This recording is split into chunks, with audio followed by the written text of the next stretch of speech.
Welcome to the Cardinals Squad Show. My name is Benjamin Garcia, credentialed Arizona sports media member. Why Jacoby Brissett should start over Kyler Murray if Kyler Murray isn't healthy. Let's discuss.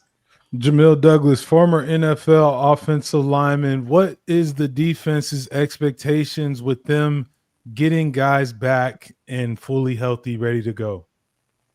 Alex Clancy, Locked on Cardinals. No big deal. Everything is on the line come Monday night. Let's get it.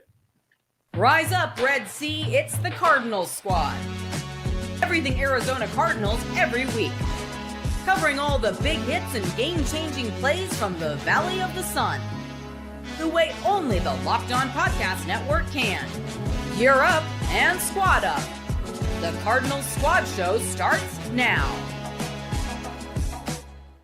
What is up? Welcome back into the Cardinals Squad Show. Wherever you may be listening, however you may be listening, thank you so much for making us and this show a part of your day. Reminder, this show is free and available on all platforms, including YouTube. So click that follow or subscribe button to do what thousands of Cardinals fans have already done, become an everyday or get locked on the Cardinals Squad Show here each and every day. Today's episode is brought to you by the lovely folks over at Prize Picks. Crossover Thursday is presented by Prize Picks. Download the Prize Picks app today and use code LOCKEDONNFL to get $50 in lineups after you play your first $5 lineup. We got a lot of things to get into. It is a Thursday going into the NFL weekend. The Cardinals obviously play on Monday night.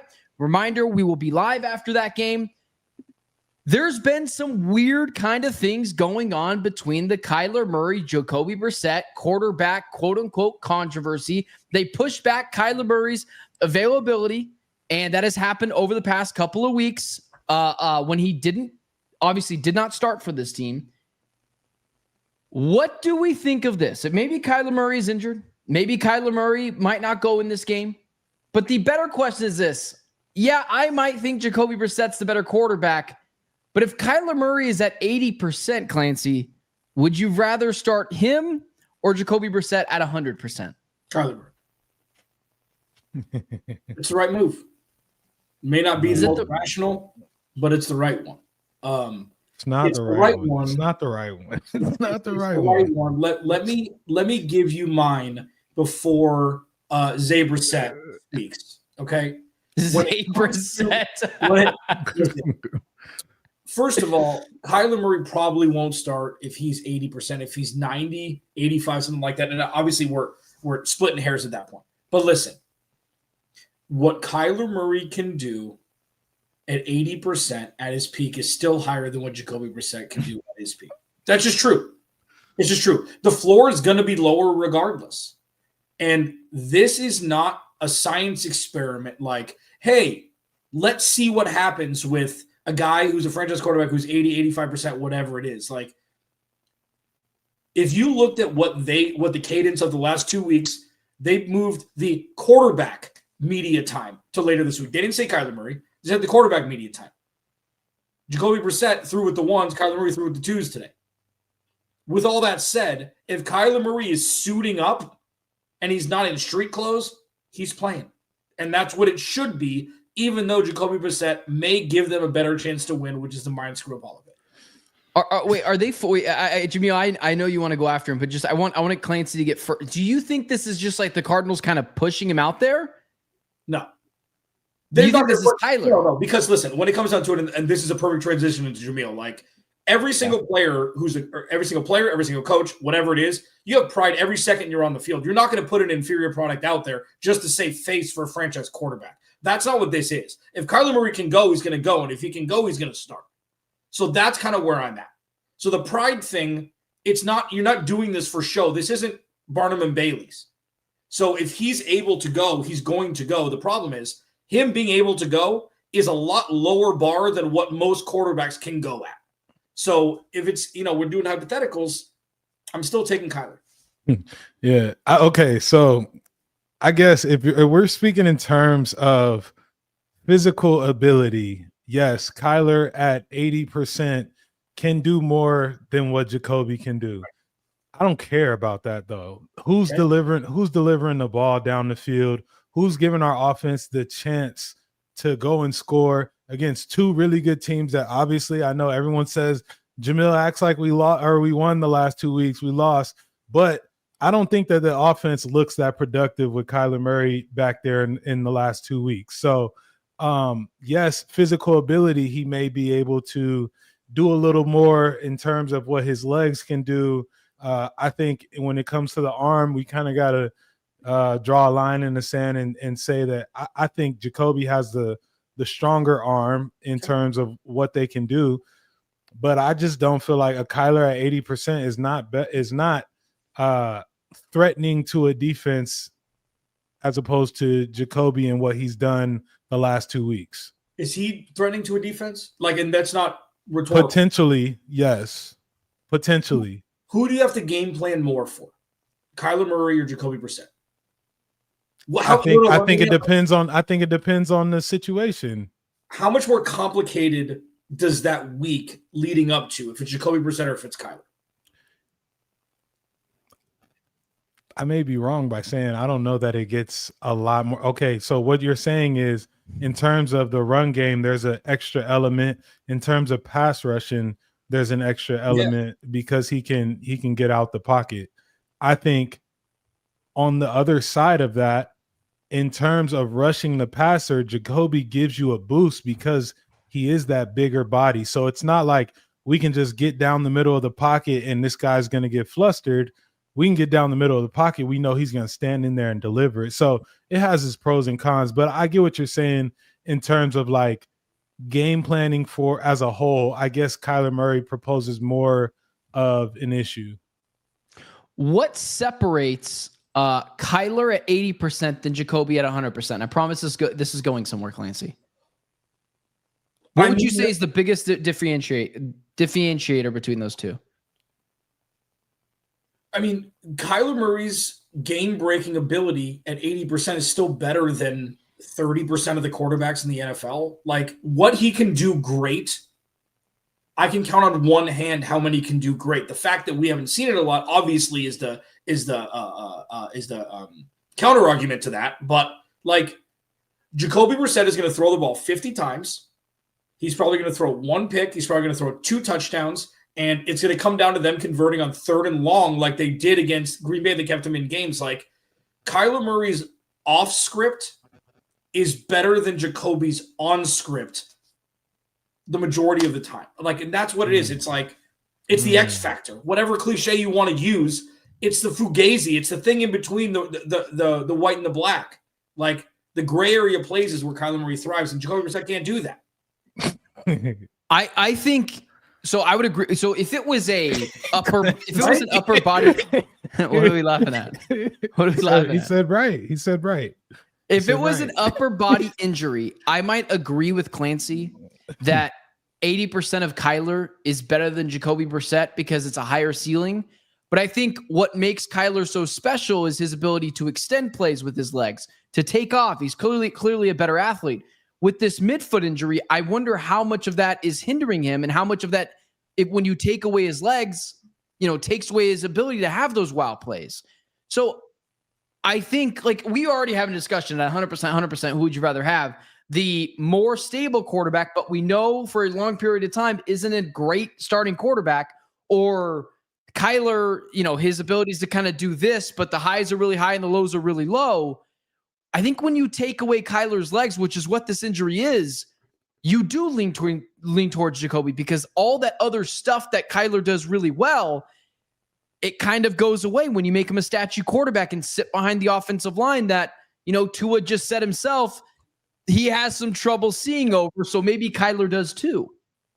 Jamil, so when you're looking at this, say they're both 100%. And I know we've talked about this a lot, and at this point, this is kind of a monkey wrench into this whole thing. Like, oh, wait, hold on. Who was throwing to who today? And I know it was during the open part of practice. It's only 20 minutes, but it's like, if it's up in the air this late in the week, doesn't that – I know it's Monday night, but it's like, doesn't that make you think that, like, could they be doing the unthinkable? Hold on. Let me ask it this way. When Ryan Tannehill took over for Marcus Mariota, did you have the little feelsies out like, oh, this feels different? Like, we've got things that aren't happening this week that may lead to this, because, like, is this a ramp up to them benching Kyler? I think it's insane to broach. But is it Are you looking at a healthy scratch potentially? I think that a healthy scratch will be crazy. So yeah, the game is Monday night. So essentially, today is their Thursday practice, which is like your third down days. Typically, it's your really game plan heavy day. So the ones are running with the ones, the twos are running with the twos, because this is your third down day. Those are big emphasis days. Now, there is like a little cat and mouse in this as well, I think, with Jonathan Gannon and him knowing that it's a Monday night game, and agree with what you said in terms of game planning for Kyler Murray does just add another layer to the game plan. So that could be something in which they're saying, oh, okay, we're just going to have Jacoby throw to the ones during the open portion of practice. The minute practice closes, we go back to what is going to be on Monday night. And that's just to get the media talking and to say that, oh, maybe we shouldn't have to prepare for Kyler. And then Monday night, Kyler trots out there with the ones. So there's like a little cat and mouse here. And I don't want to get too deep into it, because I know for a fact coaches do that. My experience with Mariota and Tannehill, it was a game. And I don't know where these conversations came from, but this was literally a halftime thing. So it wasn't like we had seen Tannehill running with the first group and he was getting, they were splitting reps. This was just, we're playing bad in Denver. We need a change up. Hey, at the start of the third quarter, Tannehill's in. And so I think that is more of a shocker in terms of when you're like, oh, what? But this is like one of those things where if he's a healthy scratch, then yeah, I mean, that's the furthest thing from what could actually happen, right? Yeah, that would be crazy. Oh, is it? Yeah, is it the first thing that could actually happen? Yeah. That's the aliens, Clancy? That's the aliens. Yeah. Him being a healthy scratch would be absolutely Mars compared to rational thought. There's no world where that happens yet. Unless we've heard, like, I'm putting the pieces together. Clancy's already rolling his eyes. I love it. I'm not. We saw the running back incoming take. Well, there's no running back yet here potentially for the Cardinals. Maybe that's a signing. Maybe it is a trade. Could the Cardinals be prepping to trade Kyler Murray? No. Is that crazier than a healthy scratch? Yes. So that's like that. What is that, Neptune? If we're going further down, it's the one I can't say because it sounds like two words that go together and it's because here's the thing: is like, say he excrements the bed on Monday night and he throws 2 picks in the first half and they have 3 points through 3 quarters, which would be aliens at State Farm Stadium, even though it's in Arlington. Then, like, if somebody's calling, be like, hey, we'll give you a first and a third, and we'll take all of the money. You don't have to pay anything to get him, to get rid of him. Okay, but so here's the thing. If you're going to bench him after Monday night, trade him before the deadline. Because there's no reason to carry him over if he's going to be a healthy scratch at any point as an Arizona Cardinal. Even though it looks like his trade capital, his trade stock would be lowest if they poop on Monday night, it'll never be higher than Monday night, regardless of how he plays. If you get to the next season, even though there's going to be bidding wars, too much time has passed, in my opinion, at least. Jamil, did it ever cross your mind that maybe this is trade territory? He wants Marv and Kyler to be traded for Zay and Jacoby Brissett. Nah, I need Marv still. I want Marv. I got a little belief in Marv. I think Zay Brissett Jr. There you go. I think if this was like a healthy scratch type of deal, then obviously my mind would go elsewhere.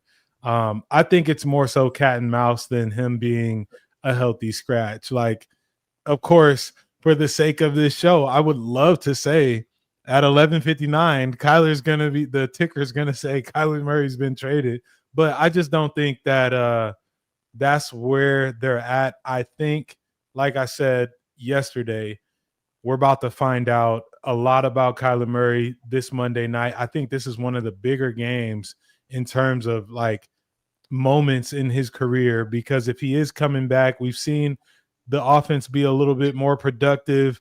Now you're going to be Monday night, all eyes on the Cardinals versus the Cowboys, and I feel like he has to play well, regardless win or loss. This game can't be on him in terms of if they lose. Yeah, and one thing, and we're at the end of the month, so I'm allowed to say one more smart thing before we go. Like, this isn't about finding out about Kyler Murray. It's about confirmation that what we've already seen is true. Like, Monday night, if he plays poorly, that's confirmation that he's not. That's who he is. That's who he is, yeah. Because we've already found out everything we need to find out. We need to know when everything is against it, who he is. And that's going to be either confirmation that we already know what we know, or it's going to be rebuking that, which means he'll be the quarterback, moving forward. I'm shocked you guys, but I'm not shocked Clancy kind of pushed that one to the side. I am shocked Jamil didn't dive deeper into it than I thought he would have, because Breece Hall, Justin Fields, a second round pick. Come on down. Come on down. Oh, brutal. You wouldn't do that? You wouldn't. Brutal. For what? Same quarterback. Oh, okay. That's a little harsh. That's right. Justin Fields had won less games. Sorry, not the same. Yeah, he's had less years. Yeah, but yeah, he can't throw they don't let him throw the football. Justin Fields is pretty terrible at the quarterback position. Yeah, I think it'd be I won't say same quarterback. But I don't think that if I'm the Cardinals, I don't make that deal. I'll just ride out with Kyler through the rest of the year. Okay, that's a conversation to have for a different time. But Justin Fields or Kyler Murray? No. I'm talking about the draft capital. Breece Hall, Justin Fields, a second round pick. Like I'd do that. But maybe you just tell Justin Fields, just stay in New York, man. Just stay in New York. You're on the team, but stay there. Let's get over to the defensive side of the ball. Proper expectations. Walter Nolan's going to be back. Garrett Williams is going to be back. BJ Ojulari at least opened his practice window today. We finally found out a little bit more on him. What are proper expectations for this team? Defensively, let's talk about that next. Today's show is brought to you by the lovely folks over at Prize Picks. You and I make decisions every day, but on Prize Picks, being right can get you paid. Don't miss any of the excitement of this sports season. Whether you're following the NBA, the NFL, the NBA, or both, there's no better time to jump in on the action. If you haven't tried it yet, Prize Picks is the simplest way to play. Just pick more or less on at least 2 player stats, and if you get them right, you win. It takes less than 60 seconds to make your lineup. You can play anywhere Prize Picks operates, including California, Texas, and Georgia. I like picking my favorite players, like, Kyler Murray, some might say, maybe Jacoby Brissett, Marvin Harrison Jr., to see how my predictions play out. The new Stacks feature is a game changer. You can now pick more on Steph Curry's points, threes, or assists in the same lineup. Download the Prize Picks app today and use code LOCKEDONNFL to get $50 in lineups. After your first $5 lineup, that's code LOCKEDONNFL for $50 in lineups after your first $5 lineup. Prize Picks, it's good to be right. We talked about this a little yesterday, but it'd be better to kind of dive deeper into it now that we know the guys that will likely be there: Garrett Williams, Walter Nolan, BJ Ojulari, likely not going to be there. Proper expectations for this team together right away. Will there be some rust? Will this team come out and immediately be dominant from the defensive side of the ball? Jamil, what are you expecting, man? I mean, I'm expecting the defense to be consistent with what they've been doing, and they've been playing well this year. I think, to add to that, obviously, there's been times where the offense hasn't, played the complementary ball and whatnot, but the defense has been solid. We know that they got playmakers. They're getting healthier. They're getting guys back. I think Walter Nolan will be a nice boost into the interior.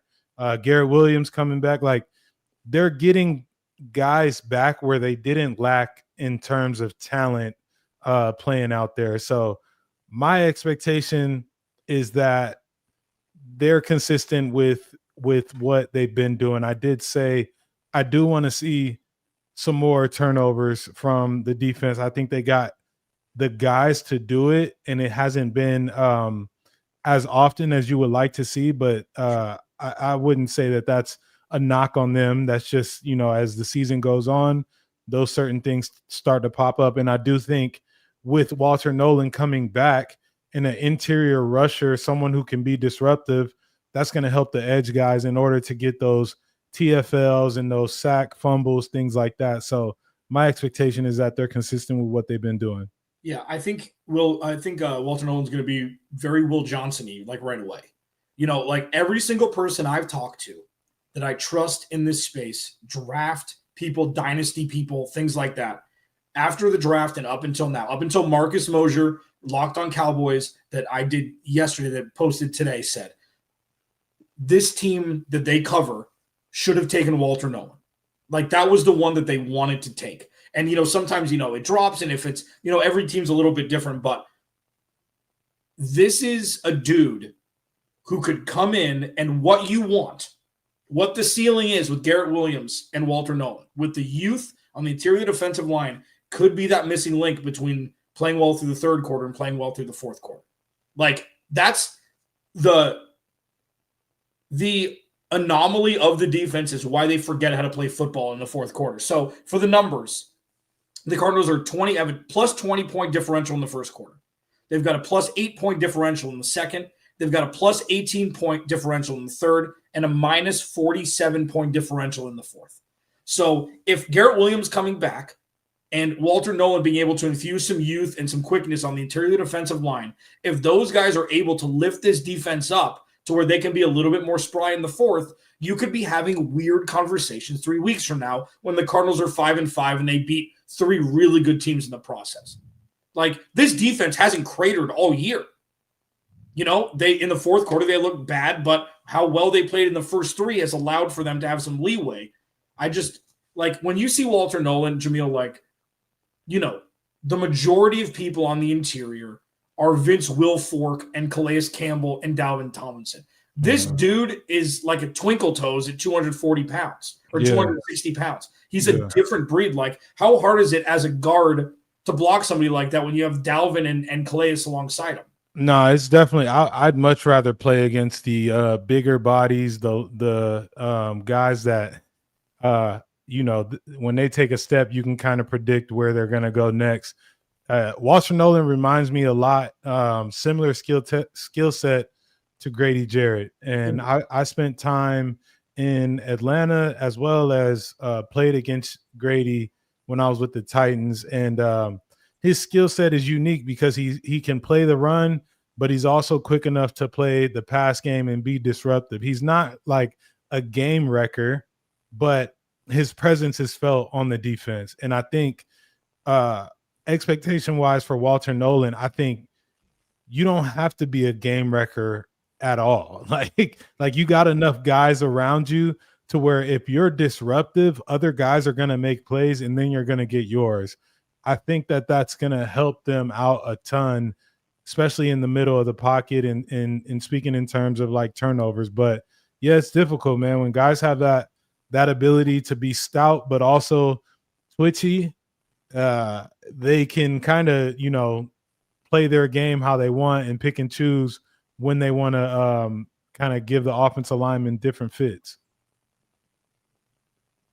I'm more excited for Garrett Williams than I am Walter Nolan. Garrett Williams, I know what he's going to be. He's going to be a really good interior slot corner that's going to limit things for Dak Prescott and quarterbacks to do down the line.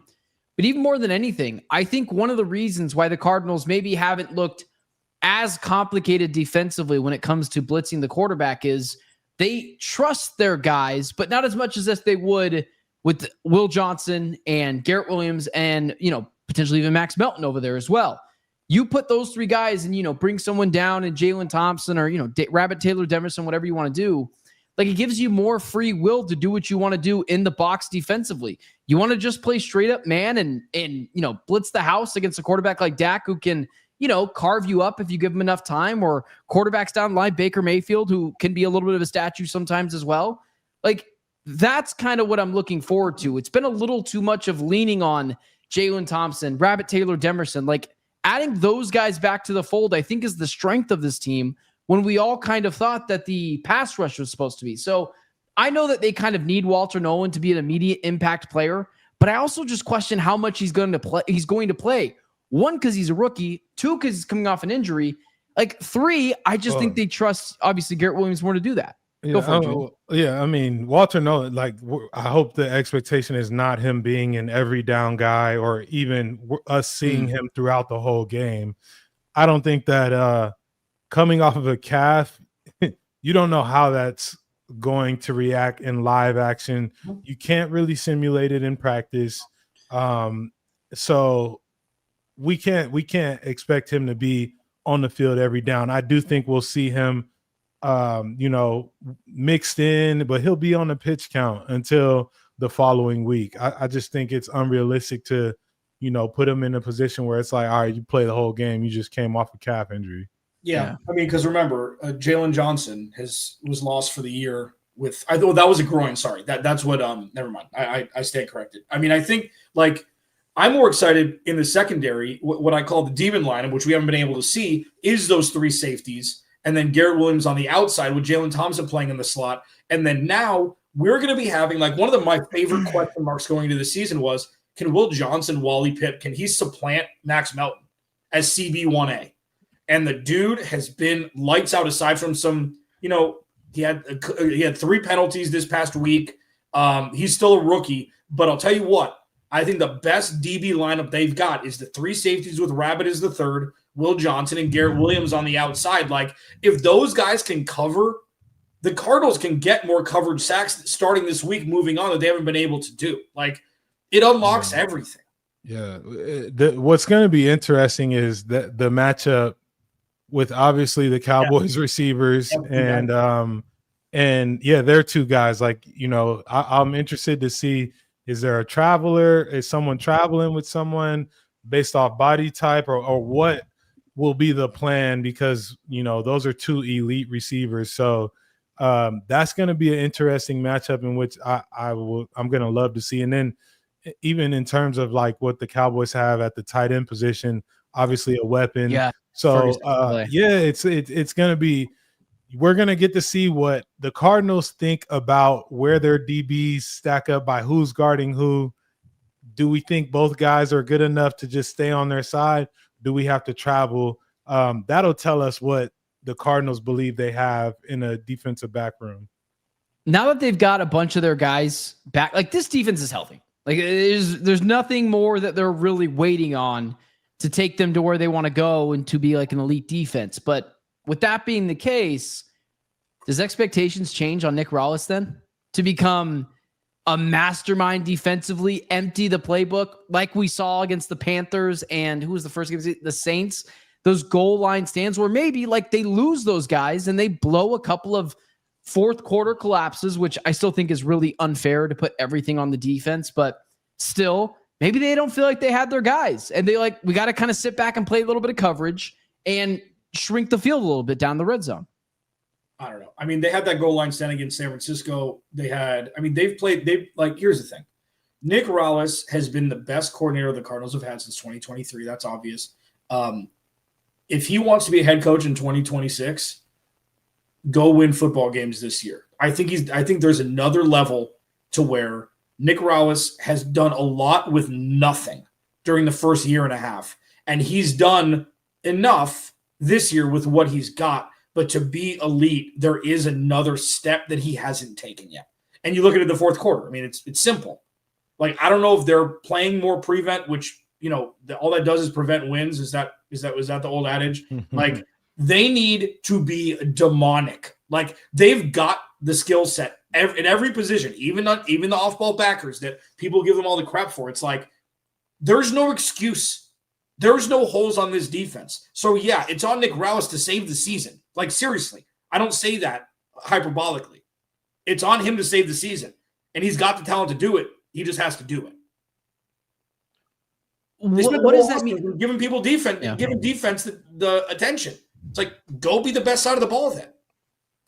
I know Nick Rallis calls the plays, and I know Jonathan Gann's the CEO guy, but while we're on the defensive side, why is it that we talk about Nick Rallis a ton and not Jonathan Gannon when it comes to the defensive, collapses or failures or them being more aggressive when, listen, I know a lot of people, they threw a lot on the defensive side of the ball, but I kind of thought that was at Jonathan Gannon begging for Monty Austin for it. Hey, could you send me over some guys because I'm doing what I'm doing with Starling Thomas and a whole lot of nothing else. How come we only talk about Rallis here and like not the expectation for Gannon to get his defense situated for the stretch run? I mean, he's the DC. So, we talk about we're going to talk about the guy that's calling the plays. We don't like Gannon.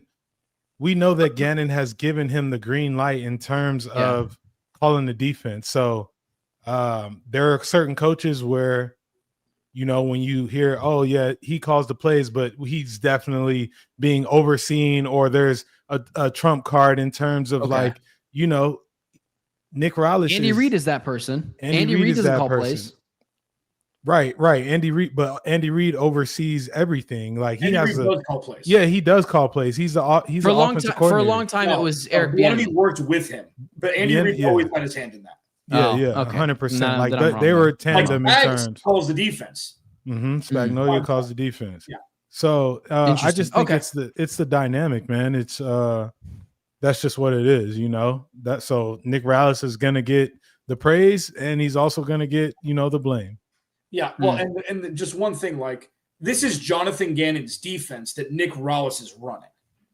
This is the same defense he ran in some form or fashion in Philly, not as DB heavy because they had to adjust. There's not really a base with this defense. Like there kind of is, but there really isn't. Like even in his introductory press conference, he said, yeah, we kind of just mold our scheme around what the other team is good at on offense. That's why there were 4 safeties and 2 corners on the field at times this year.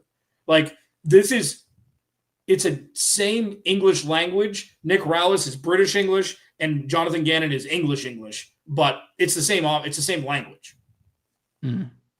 All right, let's dive deeper. Let's preview this Dallas Cowboys Arizona Cardinals matchup, the proverbial must win, if you will. Who's got the edge? Who matches up better? Let's talk about that next.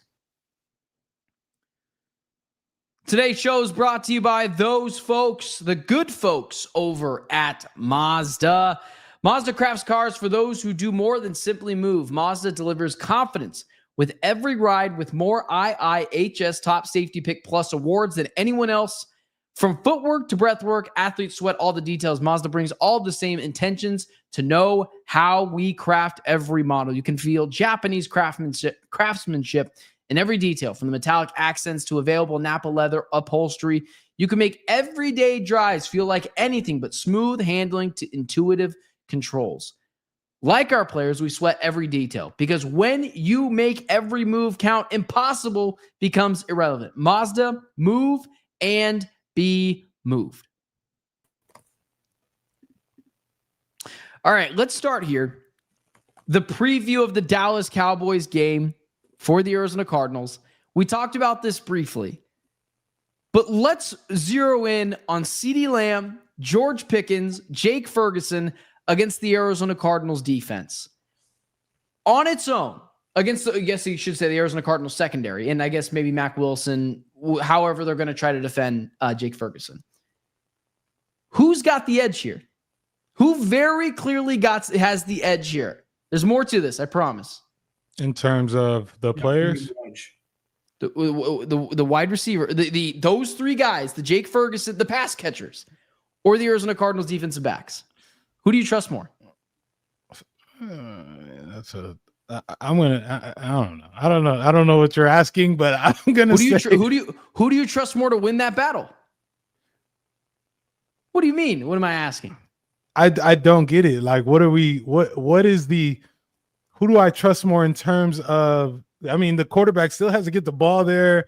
There's a whole pass rush that has to be involved. Like, this isn't just 7-on-7 blouses. What is there? There's more to this. Why don't you say that first? Well, if you break it down, I feel like in this game, the Arizona Cardinals versus the Dallas Cowboys, I think because the Dallas Cowboys defense is so terrible that I think you could draw the Cardinals offense close to the Dallas Cowboys offense as well. But the Arizona Cardinals defensive side of the ball that I think we all feel better than the Dallas Cowboys defense. I think that is a pretty big gap between those two.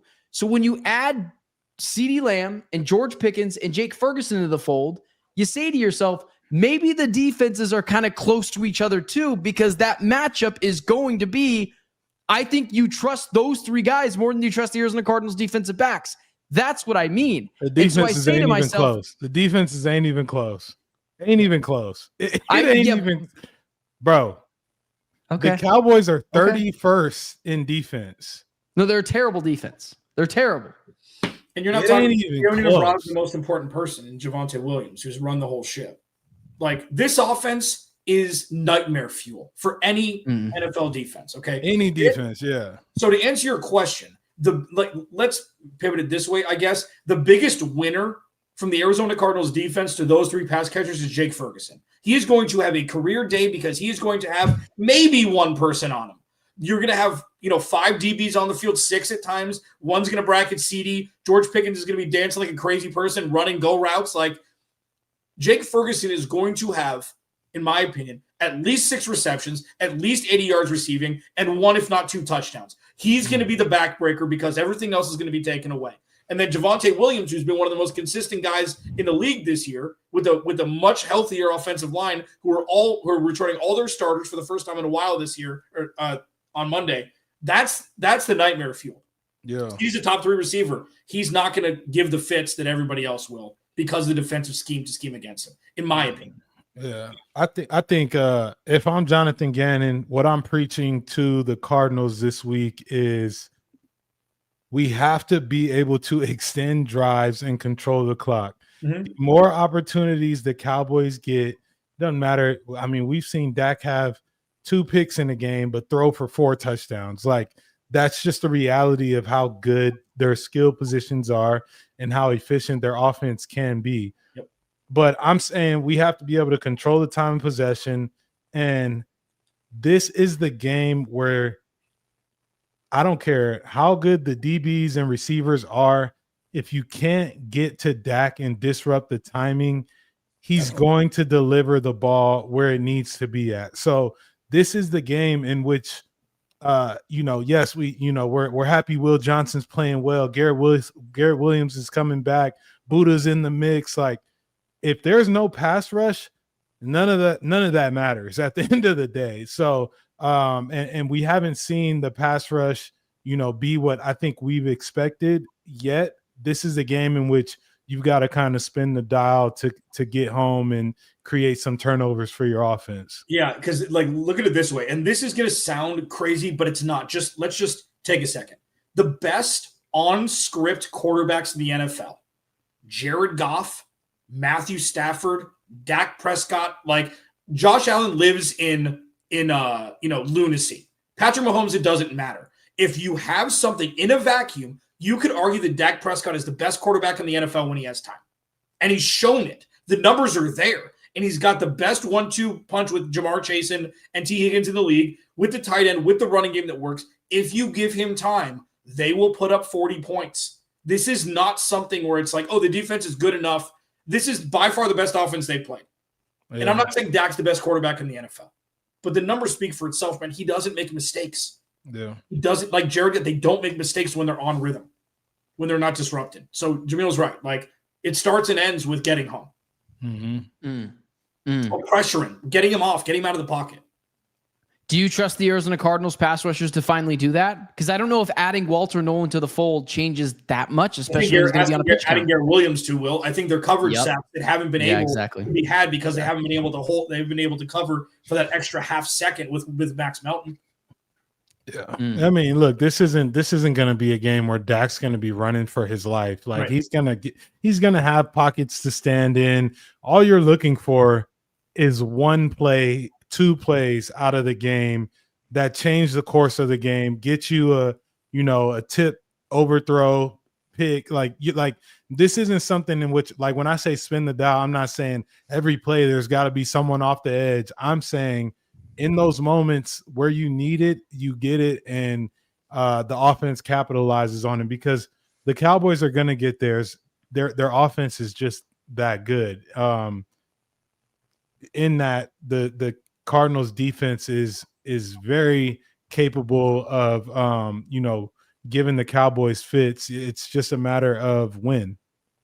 we've consistently talked about as well, switching it over to the offensive side of the ball, how the Arizona Cardinals each and every week, oh, is this going to be the week that they finally wake up? Well, they're playing statistically, a bottom 3 defense in the NFL this week. And then they cut Michael Carter. Like, if this is a game where you're, planning on pounding and running the football, this is a game where Amari DiMercato and Bam Knight should have 10 carries apiece, right? Or, 12 carries apiece, whatever that evens out to. Run the ball. Or maybe it's a Kyler Murray thing. If you're trying to keep Dak Prescott at bay, you've got to be able to run the football more effectively. So is this not really a high-powered, throw it over the top offense? Listen. That's how you milk the clock, right? That's how you keep CD and George off the field. Not necessarily. Explain to me why. If the Cardinals come into this game and say, we're just going to run the ball, the Cardinals will lose this game. By 100. They will lose. They're not road graders. Like that's just the reality of this offense. I think Dallas would say, thank God, if they just want to sit there and run the ball. They have to be able to run the ball, but they can't just lean on the run. They've got to be able to pass it, get down the field, control. When I say control the clock, it's being efficient in converting third downs and extending drives, not just milking the clock in terms of like 4-minute mode the whole game. They're not scaring anybody up front like that. That's just the reality of it. That's not a knock on the players. That's just what the Cardinals are. So I'm saying converting drives, not going 3 and out, not converting the first down and then a 3 and out the next set of plays. Like, get down the field. You got to get a field goal out of this touchdown, but you got to be on the field. Yeah. See, that's you can also complete passes to extend drives. Like you said, doesn't have to be running the ball. Like, this isn't 2023 when they had no NFL players on this roster compared to now. This team is way too talented to play scared like that. This is going to be Kyler Murray in a new offense with Drew Petzing, which is more throw heavy because James Conner ain't there. Like, this is a brand new world that Kyler Murray's walking into, and he's fully equipped to be able to do it. This is going to be off script. This is going to be in his wheelhouse, and I think that he's going to have a vintage Kyler Murray game where he has 300 all-purpose yards, and he's going to have 3 touchdowns, whether it be on the ground or through the air, and it's going to make everybody ram their head against the wall saying, oh, cool, that's still there. Now what? Like, Bam Knight is going to be the RB1 for the rest of the season. I mean, until Trey Benson comes back. The only reason Michael Carter was cut was to make room for Walter Nolan or Bija Ojulari and Garrett Williams. That's the only reason why. So, it's much ado about nothing, in my opinion. I mean, unless they trade for somebody before Monday, which I don't think they will. Well, that's kind of the point that I was kind of getting to is, are you leaning on Bam Knight and Amari DiMercato to run the ball? No. To run the ball a bunch of times to be able to stop the Dallas Cowboys. So that's my point. Exactly. No, so that's where I was trying to lead you guys to, because I would agree with that as well. If you're going to win this game, you don't bring a Bam Knight and Amari DiMercato to a George Pickens, CeeDee Lamb fight. So with that being the case, what does it look like for Marvin Harrison Jr. this week? What does it look like for Zay Jones? Is the offense going to look more like it did with Jacoby Brissett or more dink and dunk like it did with Kyler Murray? What does it have to look like? Okay. Like Russell Wilson, again, 450 yards throwing the ball? The plays ain't changing. The plays are going to get called as the plays have been called. The quarterbacks have 2 different styles and 2 different abilities in terms of delivering the ball when speaking about Jacoby and Kyler. So it could be dink and dunk. But those dink and dunks, I mean, I remember when I played in with the Dolphins, and we would throw a slant to Jarvis Landry that looked like a 4-yard completion, and he'd take it for a 60. Like, bless him. That's a dink and dunk type of play, but the ability to take it for 60 is there. So the plays ain't changing. It's just a matter of where the quarterbacks are delivering the ball, if they're going downfield or not, and then make a play at receiver. Okay, but the other side of the Jarvis Landry thing is 7 for 29, which is what he grew being known for in Miami. Yeah. Okay. He was some of it in Cleveland. He was much better in Cleveland or in Miami. He was LSU Jarvis Landry for sure, younger. Before they cut the legs out. But he was also 4 for 19 and 7 for 36. So that's a tough game to play, even with super talented people, when if it doesn't work, it's stalling offense, you know? So, but I mean, you're right. Like the Cardinals have so many playmakers. Just get them the ball in some sort of space beyond 2 yards beyond the line of scrimmage. And it's going to be painfully obvious, like it was the last 2 weeks, or whatever, 3 weeks, whatever, 2 out of the last 3 weeks, that this offense isn't working with Kyler Murray and it works really well with Jacoby Brissett. It's going to revert immediately back if that's what it's going to be. I'm telling you guys, man, this with Kyler Murray, if this offense comes out and goes no huddle, it will make his life so much easier. Yeah. And we would see that 300 yards, 3 touchdowns performance. I think you have to be able to make the defense very vanilla for Kyler Murray. That's not a knock, but I just feel like it serves him well in an up-tempo style. Keep him engaged. The knock. Keep it. Well, I mean, it's training wheels. Like Jamil obviously, has already burned Kyler Murray's car in front of his house. It's like this is a personal vendetta at this point. No, I want 40 touches from Kyler. Whether it's throwing, running, I don't care. He needs to touch the ball 75% of the time. Like, that's the only way they're going to win.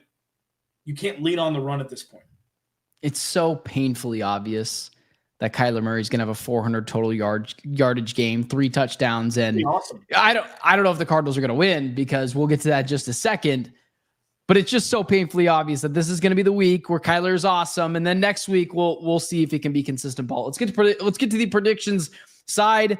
The Arizona Cardinals will win and then we'll discuss what maybe it could look like if the Arizona Cardinals, what the following week would look like for a Cardinals win and a Cardinals loss, depending what everyone says. Let's do that. Next.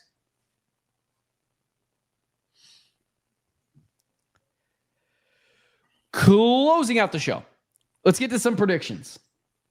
Jamil, the Arizona Cardinals will win and then let us know what will happen. I got to go first. The Arizona Cardinals. 27-21. Listen, the Arizona Cardinals will win if they get 2 turnovers in this game. Man, that feels like a lot. Does it? I mean, it's just a good Cowboys offense. That's all I'm leaning on. It's just a good offense with a lot of attempts through the air. So, being in the right place at the right time, a tip, an overthrow is more than likely can happen if you're playing tight coverage. Little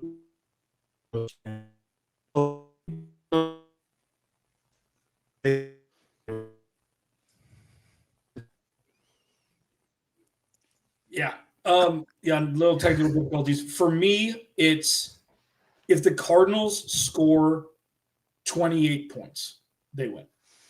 Whatever that means. Damn. Yeah, I think the defense is good enough. This is going to be probably the best defense that Dallas has faced this year. If the Cardinals can score 28 points, I think that'll be enough. And we have the empirical evidence. Empirical, I know, is from centuries ago, but we have the empirical evidence from before the bye week that the Cardinals can hold teams to 25 points or less. Obviously, the turnover thing is right, what Jamil said. If you turn them over twice and you can actually capitalize on it, I think, simply speaking, if they put up a 28 burger, they win. I'll lean towards if Kyler Murray. Well, God, Kyler Murray has to be awesome, clearly.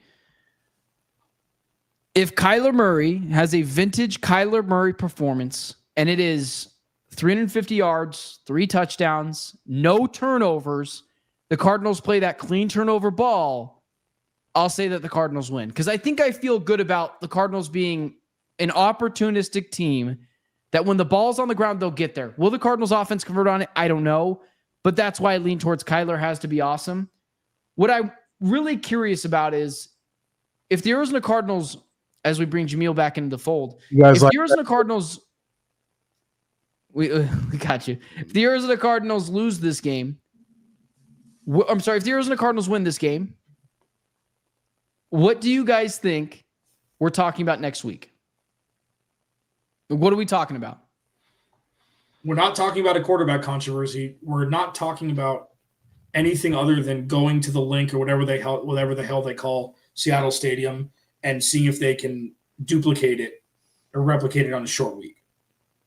And I'm aware they played the Broncos. Pat Surtain was out midway through that game, so it's completely different defense if Pat Surtain's out. But that's a good call. That's a good call. So, Jamil, what I said was the Cardinals, if they get to 28 points, they win. Yeah. I think it's first to 4 touchdowns wins. And before we move on to how they win, we haven't talked about one player who is the absolute bona fide X factor for the Cowboys, and it's Brandon Aubrey. So Brandon Aubrey, for those that don't know, didn't kick a football until like 3 years ago, and he was in the USFL or XFL or something, and now he's the best kicker in football. He's got unlimited range. He can drain it from 67 with 5 to 10 yards to spare, and we've seen it. Like with the new kickoff rules, 2 first downs, you're already in field goal range. So what you want to do as another X factor is force this to be a Brandon Aubrey game. Get them into 4th and 12 where they have to kick a field goal, whatever it is. Like Brandon Aubrey is the X factor, and you have to make him the star if you want to win. Yeah. No, that makes sense. Did you get a score prediction? Did we hear a score prediction? Jamil, let me hear yours. I'm gonna say 28-24. That's good. You hit that 28 to be a troll, didn't you? You rascal. Yeah. That's good. I mean, listen, I think this should be a higher scoring game. Like, I'm not going to say I'd rather the Cardinals lose with 60 points scored than win with 18 or 20 points scored, because it means their offense completely didn't take advantage of a bad defense. But I don't see a world where this isn't in the 20s for both of them. No matter how good the Cardinals defense has been, like it's CeeDee Lamb and George Pickens. They're completely different wide receivers. And then you've got Jake Ferguson. They got 3 tight ends. You got Javonte Williams. I don't know, man. I don't want to give a prediction. Is that cool? 28. You got it. The person that isn't allowed to give a prediction. There's only one person. Clancy, what's your prediction? I'm allowed to not give a prediction. In a way, we know what he's picking because he won't say the team, so we know he's taking Dallas. But hey, that's up to you to decide. I said 28-24. Okay, that's not a prediction. Yeah, it is. It's a score prediction. It's not the whole thing. So here's rational conventional wisdom would lead you to think that the Cowboys are going to win this game. But they haven't won a bunch of games this year. What are they? 3-5-1 or 3-4-1? They've gone toe to toe with the Packers, who I think that was without CD. I think they tied. They barely beat the Giants in overtime. I think this is a flawed team because the Cowboys are just flawed as an organization, even though they're really pretty and stuff, and the eye of God or whatever you call it at the top of the stadium. I can't believe the Cardinals will win this game. I can't believe that they will because there's no rational reason to think that they will. What we've seen. What does that mean? What do you mean? I totally get what you're saying. The Cardinals are going to win this game with any sort of actual rational thought behind it. Give me one rational reason to think the Cardinals are going to win. Well, they went toe-to-toe with the Packers. The Cowboys went toe-to-toe with the Packers. All right, troll. Can you take them off the screen? We're getting to the troll part of the night. We saw the Cardinals for Halloween. We saw them go toe-to-toe with the Colts. I mean, hey, maybe with your boy. That was it's exactly what I was going to say, Clancy. It's exactly what I was going to say. Right. That was without their number one quarterback that we're all awaiting. We're all awaiting the return because it's going to make the team better, right? It's going to give the team a better chance to win. Yes, I'm not saying it's going to make the team better, but it's going to give the team a better chance to win for sure. Well, I got to side with Clancy here. I think Kyler's going to be really good, but I think he's going to make one mistake. And it would just be a feeling for why I think the Cardinals are going to win. Like a couple weeks ago, I was like, I think I'm going to take them to beat the Colts because I just feel that way. The rationale says #analysis. Cowboys got. Well, the looking at the personnel of the Cowboys, looking at what they've done with really good teams. Dak Prescott right now is like a Grand Canyon size better quarterback than Kyler Murray. Like they're at home. You kind of have to take the Cowboys, but I think it'll be a high scoring affair. I don't know if the Arizona Cardinals are going to score as many points as the Cowboys do, because every week we've done that defense isn't very good. The 49ers defense was beat up. Obviously Seattle was really good, but those types of things, the Titans, that's not a good defense. They couldn't score a bunch of points. Like Do it and show us that you can, but they haven't shown us that they can do that yet. And that's really kind of the flip side. When they did score a lot of points? The last 2 weeks with their number one quarterback. With their number one quarterback. Weeks before the bye, they scored a lot of points, guys. Just putting that out there. Hey, Jamil, if Jacoby was playing in this game, would you take them to win? I would say 28-24. It's up to you to decide, Clancy. You can decide which way I'm going. Okay, I would do the same exact thing, but I'd flip it because it's my boy and not my boy.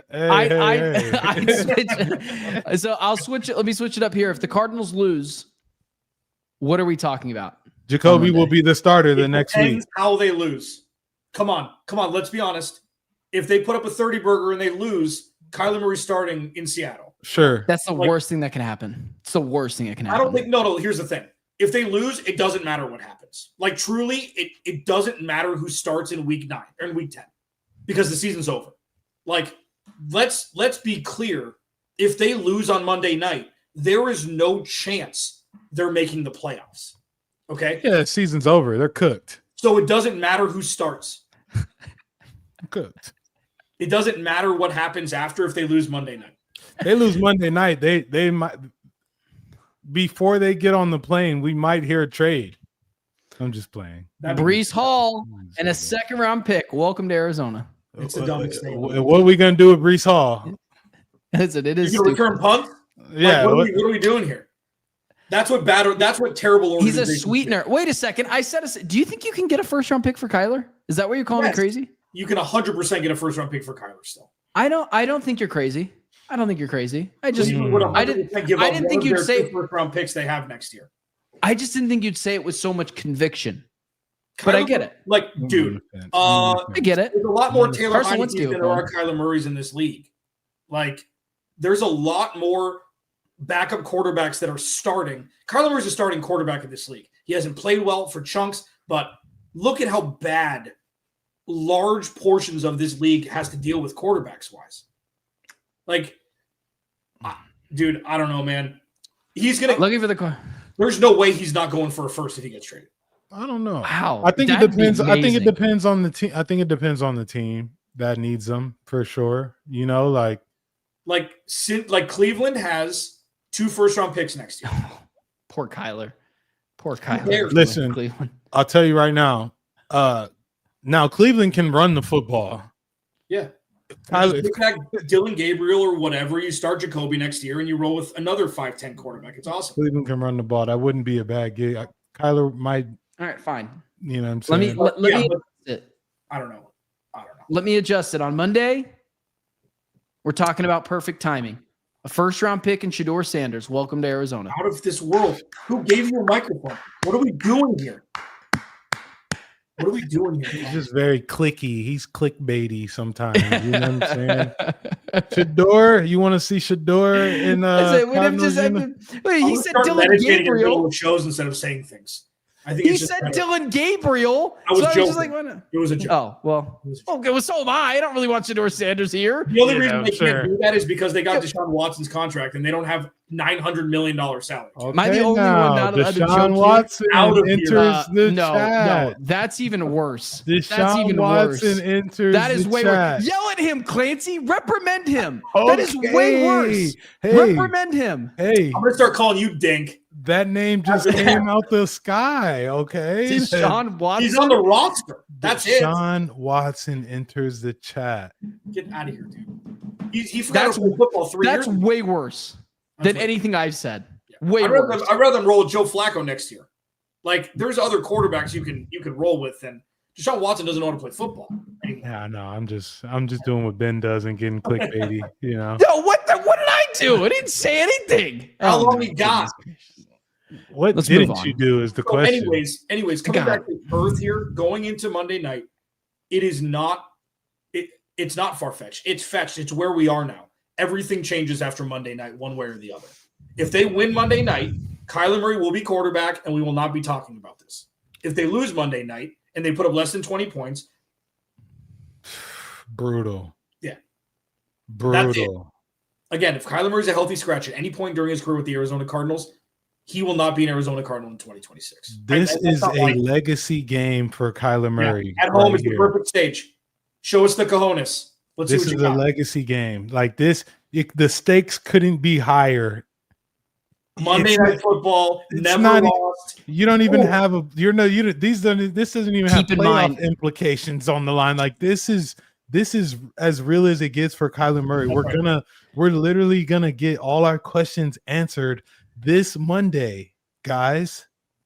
Keep in mind, guys, just so we're clear, I was the one that was called clickbaity. After 7 seasons, now it all comes down to Kyler Murray legacy game. Whatever, you're sensitive. Whatever. You're sensitive. Come on, Dink. Come on. You're definitely Dink. You're never, I apologize. The questions will be answered. Or confirmed what we already know, which is what you don't want. Yeah. What are you leaning towards? Let's end there. What are you leaning towards? I really like Clancy's angle on that. Do you think we're going to be confirmed on what we already know come Monday night? Or do you think there'll be some convictions? I think Kyler Murray is going to ball out. And it's going to just elongate this by another week. Well, that's good for us. It's great for us. Jamil? Oh, you're breaking up again. Aren't you something? Driving through a tunnel. My connection, guys, my connection's so bad. No, I think Kyler Murray's going to play well. I don't know, man. I don't know. There's one thing that will solidify him starting the rest of the year, in my opinion. Close game, a lot of points scored. They have the ball, down 4 points. You come down, you score a touchdown, you win the game. Kyler's the starting quarterback the rest of the year. What's crazy is they don't have to win in order for Kyler to win. Right. That's so annoying. Well, unless they score like 17 points or something. Right. It's directly tied to points if it's not a win. They put up 35 and he plays great, but they lose. Kyler wins. Kyler wins. And he should. Yeah, he should. Do you agree with that? That he should? I think so, yeah. Okay. We'll find out Monday night. Welcome to an hour later of football for everybody. So you're going to get us at midnight, it seems, after this game when we turn to Mountain Time on Sunday. That'll be fun. Is that coming up on Sunday? All games start at 11 a.m. now. Show. Absolutely. Wow.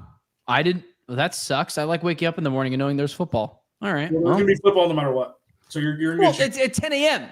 At 10 a.m. I think there's an overseas game, so you'll be able to watch something at like 7:30 or something like that, you know. I think it's either this week or next week. Get you a nice little cup of coffee. It's going to be brisk outside, nice little chilly breeze. Lucky Charms. Lucky Charms.